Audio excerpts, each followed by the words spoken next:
Hello everyone, and Hi. welcome back to Crochet Delight, and welcome back to the 100th episode of Hot Off the Hook Friday. Woo! So this Hot Off the Hook Friday, I'm actually going to do a giveaway.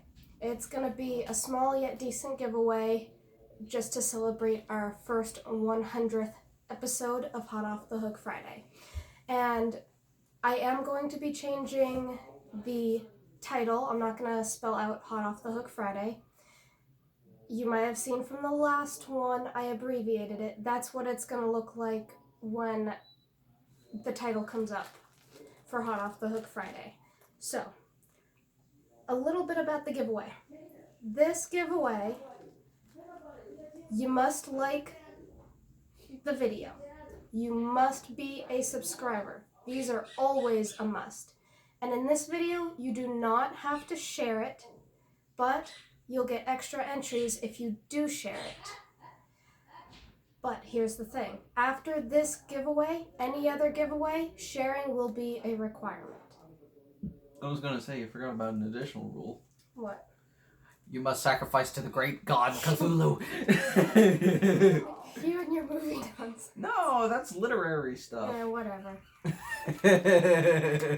Alright, but the question that you guys will have to answer is, which one of these two blends would you like from the giveaway? And you can only pick one.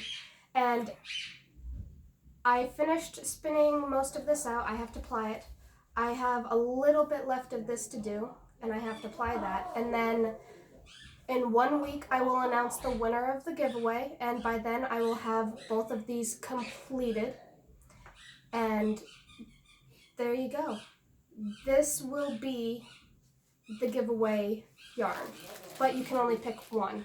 So here is the pink and purple one that I spun up after I had dyed it. And this is the mohair, silk, and Folkland merino that I bought and decided, you know what, I'm gonna put this kind of yarn in the giveaway. You want a suggestion? I like this one more. That's you. Some people might like the pink and purple one. Others might like the blue and brown one. Ah. Don't bite my materials. Alright. Or he'll be paying $50 per bobbin. God damn it. Because that's how much those bobbins cost. But these are the two yarns. I know I was trying to get them completed in time, but I wasn't able to. But I will have them completed for when I announce the winner. So, not only do you get to pick from one of these two colors for the giveaway. I accidentally already spoiled this. I'm a moron. This is one of the things. You guys know that Go for Faux Fur yarn I told you guys about a while back? Well, I decided to give you guys some of it. We did it together the other night and it was a nightmare. Yes. So, there is a couple knots in it. Don't worry about that. That's all on me. It kept breaking when I was trying to sort out the mess because, oh my god, that was a jumbled mess. We were both slowly going mad in our own ways trying to fiddle with that thing. It took 2 days to sort out the mess. Yeah. So, there's some Go for Faux Fur yarn in the color Pink Poodle. Ah, for the giveaway. Wolf. And it's so soft, you guys are gonna love it. Oh yeah, you know, it was a headache to untangle, but yeah, I want to do this. Okay. I want to do this one. And then the last thing is a giant bag of candy canes. Worship the canes. There are quite a few different, no, they're all the same, but there's quite a few of them. And I figured if anybody is still drinking hot cocoa, it's fantastic to dip in the hot cocoa. Mm-hmm. I was gonna say, I think if you look them down enough and file them down to a point, they could be fairly sharp too. Well, yeah, but you don't want to do that because you don't want to accidentally stab yourself in the throat. Yeah, but what if you need a handy weapon when times are needed? Okay, stop. Okay, sorry. Now you're just making no sense at all. Alright. I love you too. There you go. So, candy canes, go for faux fur yarn, and to pick one of the two blends. And that is the giveaway, but I am going to go off camera and I'm going to show you guys the temperature blanket that I forgot to show you guys in the last Off the Hook Friday. It's really cool so far. You're going to like this. Or, you know, she's like doing it every day and it's like... So, you just saw a glimpse of it. What I'm doing is I have two calendars.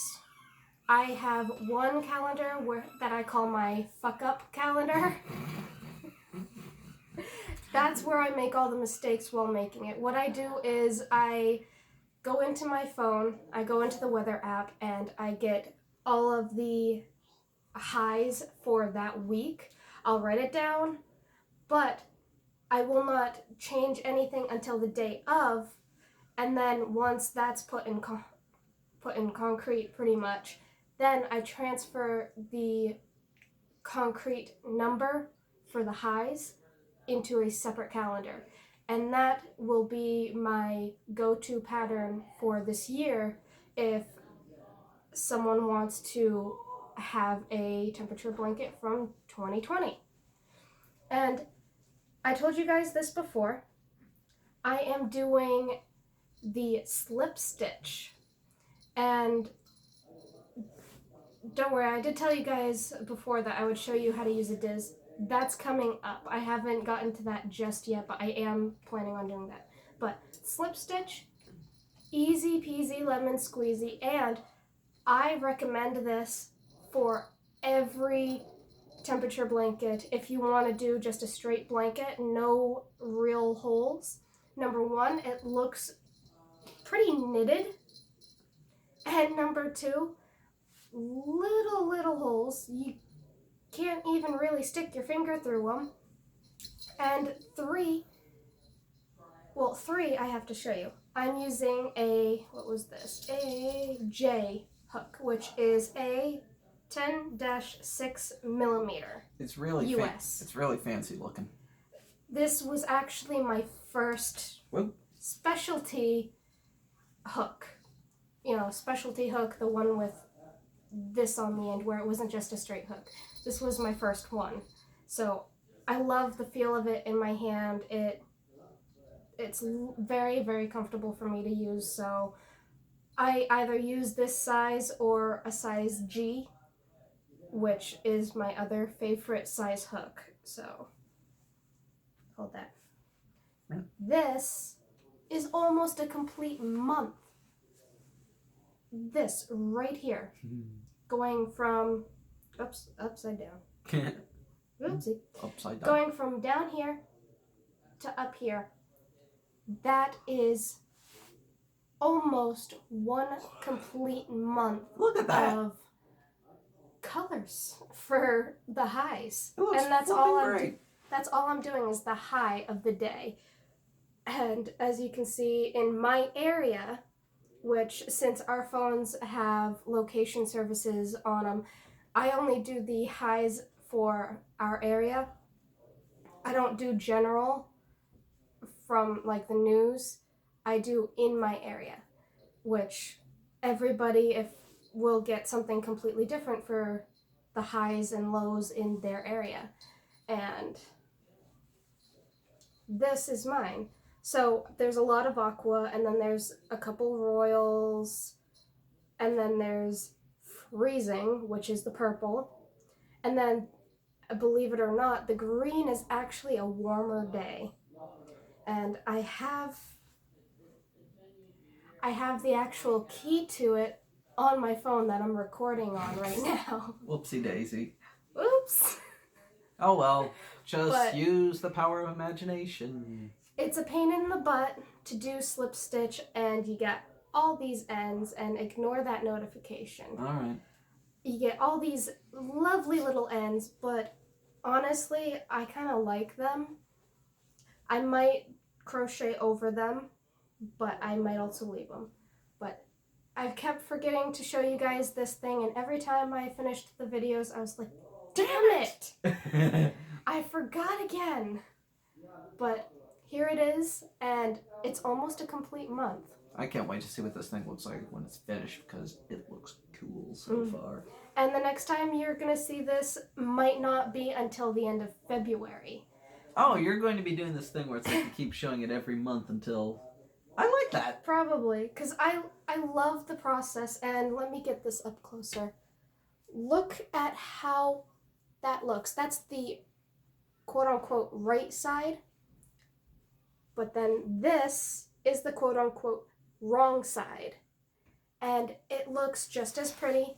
To be honest, I really do like the right side better because you get a better... It's more accurate. I was going to say it looks smoother too. It is. And then the wrong side, that's still pretty smooth, but you get more of a fluctuation. You still get... You get kind of like a ripple. Like right here, you can see it back to back. Wrong side, right side. But tell me which one you guys, just for shits and giggles, tell me which side you guys like better. I like the right side, but the wrong side actually looks pretty good too. But I'll stick to the right side. It's looking good. And I'm really excited. I get to do another row today. And sometimes what I'll do is I'll forget to work on it. So about the end of the week, I do an entire week's worth of stitching. Yeah. So didn't you do some of that the other night when Sydney was over here? That was about... I did 1 row. Okay. And then yesterday I just did 3 rows. So. Yay! And that's how I keep my hook so that I know where the top is. I should use a stitch marker, but I'm lazy. You should also put up, shouldn't you also put up like a color guide? What do you mean color guide? You know, for this, kind of explaining to people, I will, once I get it done, I'm gonna make a color guide. Okay. And I'm just gonna take snips of the yarn and have kind of like a color-coded tag. Okay. That's cool. Yeah, it looks a lot better than trying to either make a thermometer and sew it onto the blanket, which is what I originally wanted to do. And yeah, it turned out to be a little much. It turned out not right. But then I'm just like, okay, it's a temperature blanket. Why not just do snippets of yarn and go from there? And make like a little color-coded card. And I should have that anyways so that I don't have to keep looking at my phone for that. But, oh well, didn't do it. But I got this done. And that's just how I keep it. And so. I can't wait to see more. Yeah, it's a pain in the butt. But it's worth it. It is. This is actually one of those patterns that takes a long time, but at the same time works up fast. You have to do each row individually. Like after you get to one end of the row, cut your yarn, go back, work it back, do the same thing, back and forth. So that does take a while, and it will take a while to work up. But if you do 1 row a day, or you just wait like 3 days and then do 3 days worth of rows, it actually doesn't take as long. And it works up fast going this way, and you're more able to control your tension when you're going like from one end to the other end, because it doesn't work up like a regular slip stitch. It does, but at the same time it doesn't. You have to pause before pulling it all the way through, and that allows you to tighten or loosen the tension. And I really like that. It's a lot better than doing a single crochet a day, because then all it is this would have been 3 times the size if I had done single crochet. And I didn't want to do that. So I'm glad that I found a pattern that works for me. It might not work for you or anyone else, but it works for me, and I like the variation. I'm perfectly fine with doing it this way. Let's see, was there anything else I needed to show? Should we bring her in or nah? No, she's sleeping. Okay. But I think we're about done. yeah, I think so too, because I didn't work on that much aside from the yarn. I actually did work on something else.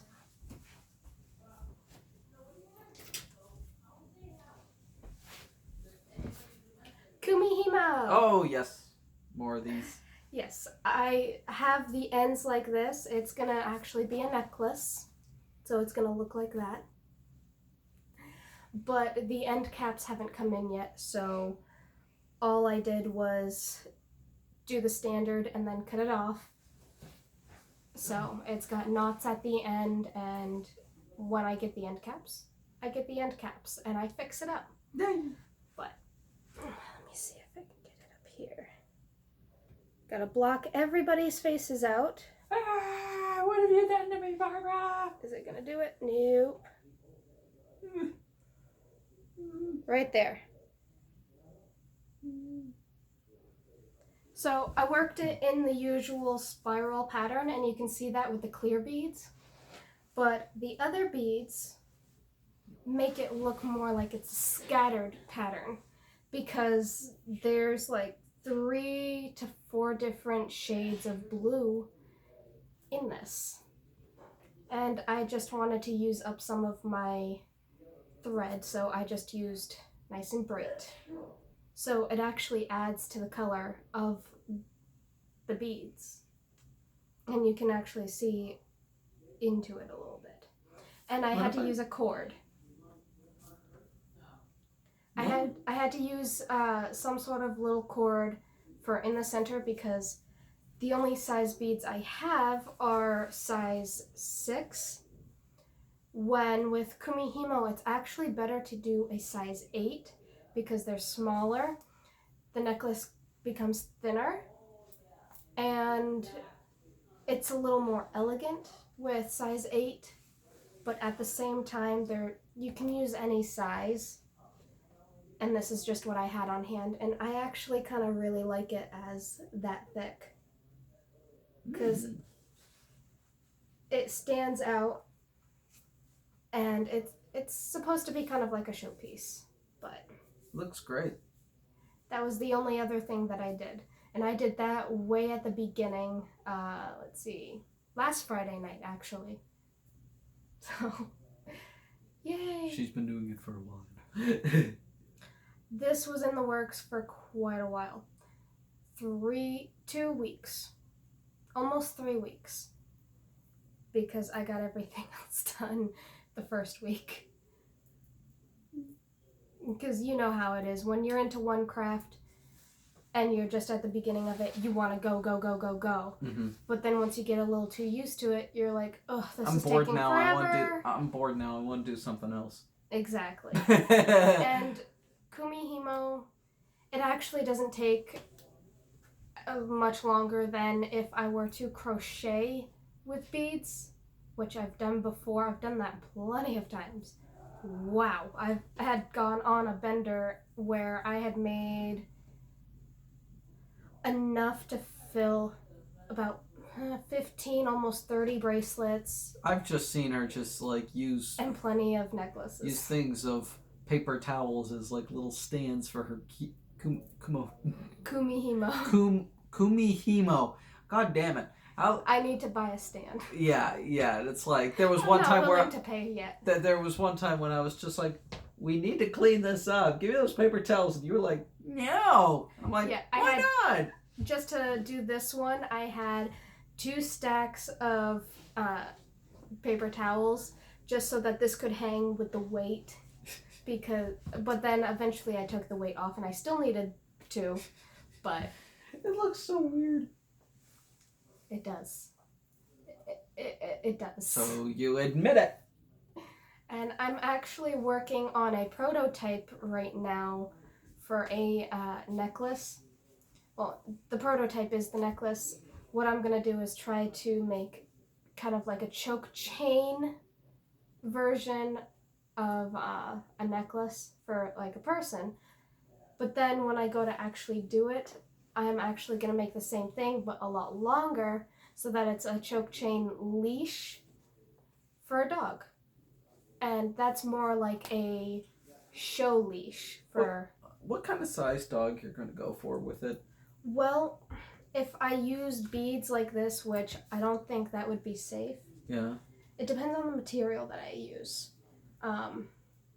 If I go much bigger than the cord that I already have, then I'm going to have to buy another disc. Okay. To use smaller or depending on what size. Because discs actually do stretch out. So if you have a disc that's used for only a certain size thread, keep it for that and use another one for a different size. That way you're not stretching it out and, you know, it's dedicated. Mm-hmm. It's actually a lot easier from what I've heard, but I might stick with doing it with rat tail, which is a satin cord, and that is more of the standard, and I might do that for like a little dog. Small dogs. Oh! I'm gonna start out with small dogs, and so you might do it for the little one? Yes. I'm gonna use my little dog Sophia as a test run. I could just picture her right now. She hates leashes, but I'm gonna make her do it anyways. Mommy, why are you doing this to me? I don't like this. Please stop. I'm not gonna force her too much. I know her limits, but if she will walk with it, or if I can at least see that it's not gonna hurt her in any way, then I will just be satisfied with that. I mean, good Lord, like... Because she's so tiny. Our Great Dane is better with those kind of things than... I don't know. Oh. Alright. Oh, wait. Never mind. I just thought of an incident. Crap. But we are running out of time. Mm-hmm. But I hope you guys enjoyed my 100th episode. It's nothing too special, but at the same time, it's very special because it's a giveaway. The 100th episode of Hot Off the Hook Friday. And it's a giveaway. Honestly, when I started... And she finally got to show her temperature blanket. Honestly, when I started Hot Off the Hook Friday, I did not think that I'd even get to the first 100 episodes. But now that I'm here, I'm excited for the next 100. And I'm thinking maybe at the next 100 I'll do another giveaway, or I might save it and do it at the 500th episode. I bet you never thought of somebody like me being a frequent guest on these. Yes, I never thought I would have a co-host. One that's just as nerdy as me. Yep. Anyway, shall we wrap it up? Yep. Okay. Have a delightful day, and happy hooking, everyone. Bye.